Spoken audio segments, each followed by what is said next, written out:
இருக்கும் கேம். நீ ரொம்ப நல்லவனோ, நீ ரொம்ப ஹீரோவோ, நான் தான் வில்லியா? வன்மம் வீழ்த்தப்பட்டது. பிக் பாஸ் டிடிஎஃப் டாஸ்க் 2 ஆரம்பிச்சிடுச்சு. இந்த டாஸ்க் 2ல வந்து நடுவில் ஒரு பால் வச்சுருக்காங்க. அதில் பிளாக் பாலும் இருக்குது, ஒயிட் பாலும் இருக்குது. ஒயிட் பால் நிறையா எடுத்துக்கலாம். ஆனால் பிளாக் பால் யார்கிட்ட இருக்கோ பஸர் அடிக்கும்போது அவங்க கேமை விட்டு வெளியில் போயிடுவாங்க. இது வந்து நம்ம யார்கிட்ட இருந்தும் பாலை எடுத்துக்கலாம். ஆனால் நம்ம வந்து எடுத்த பாலை மறுபடியும் திரும்ப உள்ள தூக்கி போடக்கூடாது. இதுதான் வந்து டாஸ்கோட ரூல்ஸு. இதில் வந்து எல்லாருமே வந்து சுபிக்ஷாவை தான் வந்து கார்னர் பண்ணுவாங்க. ஏன்னா அவங்க தான் டாப் 9ல் இருக்கிறாங்க. அவங்கள ஃபஸ்ட்டே வந்து வெளியில் அனுப்பிட்டாங்க. மிட் ஆஃப் த கேமில் உள்ள யாரெல்லாம் இருக்காங்கன்னா வினோத், கம்ருதீன், விக்ரம், பாரு, அரோரா, சாண்ட்ரா, அப்புறம் திவ்யா.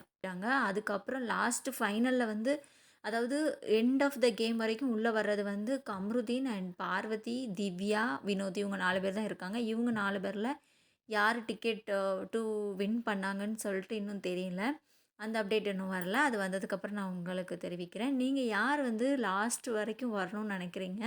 யார் வந்து இந்த பாயிண்டில் வந்து ஹை பாயிண்ட்டை எடுக்கணும்னு நினைக்கிறீங்க? சுபிக்ஷா வந்து ஃபஸ்ட்டு வந்து நிறைய பாயிண்ட் அதாவது ஃபஸ்ட்டு டாஸ்கில் வந்து அவங்க 9 பாயிண்ட் எடுத்ததுனால ஃபஸ்ட்டு எல்லாருமே கார்னர் பண்ணி சுபிக்ஷா வெளியில் அனுப்பிட்டாங்க. இதை பற்றி நீங்கள் என்ன நினைக்கிறீங்கிறதையும் கமெண்ட் பண்ணுங்கள். தேங்க்ஸ். இந்த பாரு வந்து கேம் விளாட தான் வந்திருக்கிறேன் அப்படி இப்படின்னு சொல்கிறாங்க. அந்த பலூன் டாஸ்க்லையும் ஏன் பலூனை உடச்சேன்னு சொல்லிட்டு கமருதீன்ட்ட சண்டைக்கு போனாங்க. இப்போ இதுலேயுமே வந்து நீ என்ன அவ்வளவு என்ன ஏன் கார்னர் பண்ணுற, நீ என்ன ஹீரோவா, நான் உனக்கு வில்லியா அப்படிங்கிற மாதிரி இதுலேயும் கமருதீனை தான் கார்னர் பண்ணிக்கிட்டு இருக்கிறாங்க. இவங்களோட கேம் ஸ்ட்ராட்டஜி என்னன்னே தெரியல. உங்களுக்குலாம் தெரிஞ்சதுன்னா மக்களே அதையும் சேர்த்து கமெண்ட் பண்ணுங்கள். நீங்கள் தொடர்ந்து இணைஞ்சிருங்க இந்த சேனலை. தேங்க்ஸ் ஃபார் வாட்சிங். Subscribe for more videos. நன்றி.